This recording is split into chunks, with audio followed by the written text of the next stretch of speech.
On va pas se mentir, nous chaque année, booktubeurs, on est toujours face à un dilemme. D'un côté on est comme ah, c'est la rentrée, c'est septembre. Et de l'autre oh, c'est le Pumpkin Autumn Challenge.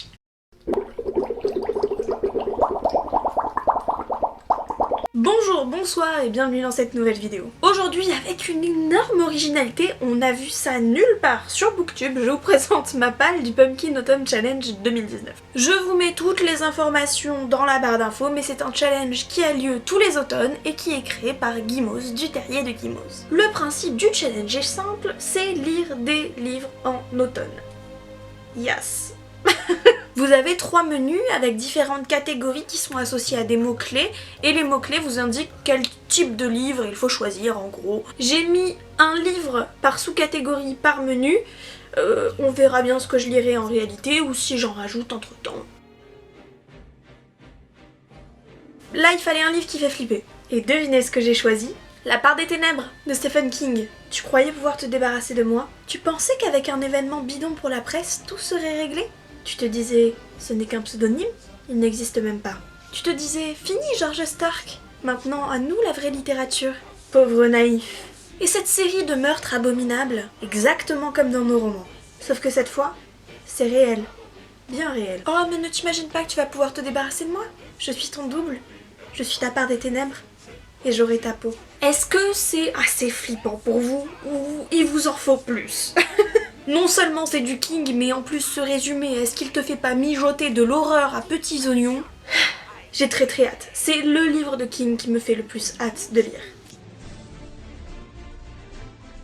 Il nous fallait un livre qui parle de piraterie, qui parle des océans, de bateaux, d'eau, de mer, voilà, d'eau de mer. Ouah, le jeu de mots n'était pas voulu et pourtant j'ai ouvertement skippé la partie qui fait peur et j'ai sélectionné Les Travailleurs de la mer de Victor Hugo. Comment je ne pouvais pas caser dans le Pumpkin Autumn Challenge mon auteur préféré de tous les temps, mon amour, mon futur mari bien qu'il soit mort. C'est l'histoire de Gilia qui est un pêcheur solitaire, très amoureux et qui va braver les océans pour sa belle. Sauf que pour avoir la main de sa dulcinée, il va devoir braver les dangers et aller chercher un navire échoué au fond de la mer. Encore une histoire d'amour tragique que j'ai très hâte de lire, qui sent le grand Hugo. Je sais que ça va me couper le souffle et ça va être génial et incroyable. Là, les mots-clés étaient monstre, altérité, étrange. On va dire que mon livre rentre dans la catégorie chelou. Et ce sera Le Magicien d'Oz, réécrit par Sébastien Pérez, dans cette merveilleuse version illustrée par Benjamin Lacombe. Pour l'anecdote, j'avais acheté ce livre à une rencontre avec Benjamin Lacombe et il m'avait raconté que le vert, ce vert-là que vous voyez et qui est présent un peu partout, eh bien c'était une couleur qu'il avait demandé à Pantone. Pantone, c'est ceux qui créent les couleurs, on appelle ça des tons directs en imprimerie. En fait, il y a des couleurs qu'on peut mélanger, vous savez, le bleu, le rouge, le jaune et le noir. Ça, on peut les imprimer, ce sont des couleurs reproduites. Et après, il y a des couleurs genre le fluo, le doré, etc. qui sont des couleurs qu'on appelle Pantone. Et donc, il n'arrivait pas à atteindre ce vert-là par des mélanges. Et donc, il a appelé Pantone, il a dit « Bonjour Pantone, vous pouvez me créer une couleur ?» Et donc, le vert qui est présent dans ce livre, c'est du vert Benjamin Lacombe. Est-ce que c'est pas stylé? Bon, c'est Le Magicien d'Oz, est-ce que je dois vraiment vous le présenter? On va suivre Dorothée qui est emportée par une tornade dans le merveilleux pays d'Oz. Il nous fallait une romance, du roman gothique, du romanesque. Et j'ai évidemment pensé pour cette catégorie à la grande et à l'unique Jane Austen. J'ai donc choisi Raison et Sentiment parce qu'il est depuis un moment dans ma pile à lire, que ça fait longtemps que j'ai pas lu de Austen. Je sais pas grand chose de ce livre si ce n'est qu'on va suivre 2 sœurs a priori. Je sens une vague histoire de secrets, de sœurs, d'amour, etc. Du Austen quoi. Là il nous fallait une ambiance de forêt, d'étrangeté, de nature writing. Et pour ça j'ai choisi David Vann, j'ai choisi Coat Mountain, que je suis en train de lire. Automne 1978, au nord de la Californie. C'est l'ouverture de la chasse et un enfant, son père et un ami de son père vont se retrouver donc sur les sentiers comme chaque année. Les 4 hommes de loin vont observer un braconnier à travers la lunette de leur fusil. Et évidemment, le père demande au fils de regarder, qu'est-ce que le fils fait? Il tire. Et l'irréparable se produit, le fils tue cette personne, et de là ça va faire naître ses instincts les plus primitifs, au retour au sauvage et à la forêt. Oui, ça a l'air terriblement génial, et oui, pour l'instant, c'est incroyable. C'est du grand David Vann, si vous avez lu Suck One Island, si vous avez lu Aquarium. C'est une écriture qui est tellement particulière et tellement belle et riche, incroyable. Il faut lire David Vann. Là, les mots-clés étaient dieu, déesse, nécromancie. J'ai choisi Les Sœurs Carmine, le tome 3, qui est parfait pour Halloween. J'ai tellement adoré les 2 premiers tomes, surtout le second, qui est particulièrement délicieux. C'est immensément drôle, il y a une ambiance à la Noël de Mr. Jack, des codes inversés, une ambiance très particulière, un peu de Burton là-dedans. Je suis fan de cet univers, vraiment, et j'ai hâte de découvrir le 3e tome. Là, il fallait un livre autour du féminisme ou des sorcières, ou les deux. Et pour ça, j'ai choisi Le Soldat Chaman, l'intégrale 1 de Robin Hobb. Je sais pas trop ce que ça raconte, mais c'est Robin Hobb, et Robin Hobb, on y va les yeux fermés.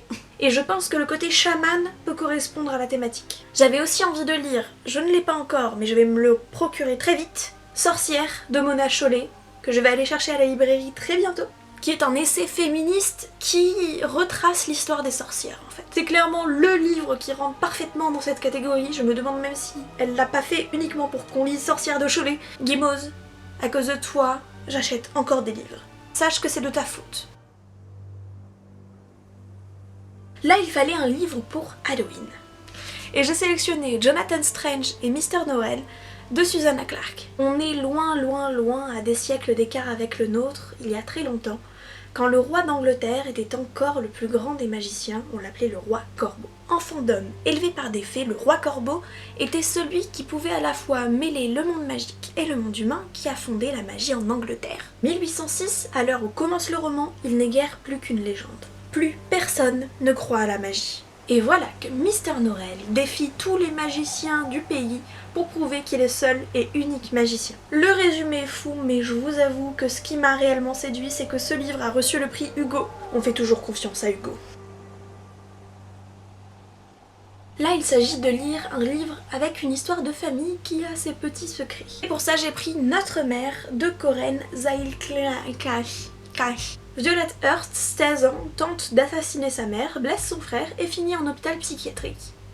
Ouais, ça part bien. Loin de chez elle, à l'hôpital, l'adolescente va réfléchir à pourquoi elle en est arrivée à ce stade psychologique dans sa vie, la raison qui pousse son père à se noyer dans l'alcool, celle qui a poussé sa sœur à s'enfuir, une raison qui s'appelle Joséphine, la maman. Ce livre est clairement parfait pour la catégorie, ça sent le bon thriller psychologique. J'ai peur qu'on tombe un peu dans le cliché, dans les évidences. Mais on verra bien, je pars sereine. Il fallait lire un recueil de nouvelles. J'ai pas trop de recueils de nouvelles dans ma pile à lire, mais j'ai trouvé ce petit truc, La Trempe de Majid Cherfi, qui est le chanteur de Zebda, du coup, si vous connaissez. Donc j'espère qu'au niveau écriture, ça me plaira assez pour que j'ai envie de lire toutes les nouvelles. Voilà, parce que sinon les nouvelles, c'est pas mon truc.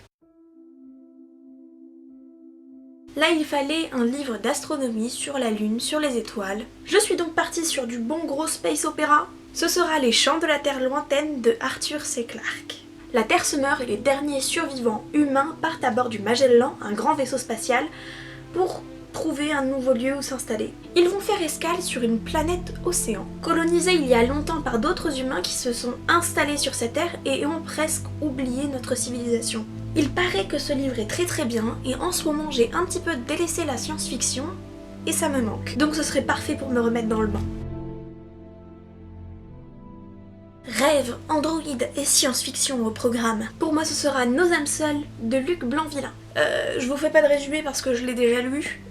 C'était pas dingue, je vous en reparlerai plus tard, mais c'était vraiment pas dingue.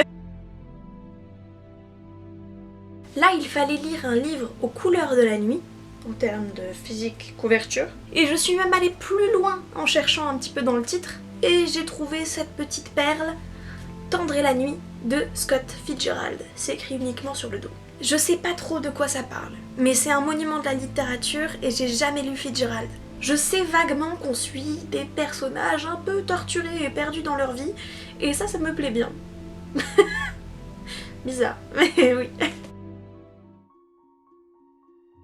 Et voilà, j'ai une bonne petite pile à lire dans laquelle piocher. Je suis pas convaincue de tous les lire ou de lire uniquement ces livres, ou ça peut changer aussi suivant mes envies. Je vous invite fortement, si vous ne le faites pas déjà, à participer à ce challenge qui est très cool. Je vous laisse le groupe Facebook dans la barre d'infos, ainsi que la vidéo de Guimauve. Je viens de me cogner ça contre des livres. En attendant, je vous retrouve plus tard pour de prochaines vidéos, et je vous fais une petite livresque sur chaque jeu. Eh oh, allez, viens, abonne-toi, on est bien. Il y a des cactus et des livres. C'est bien les cactus, c'est bien les livres.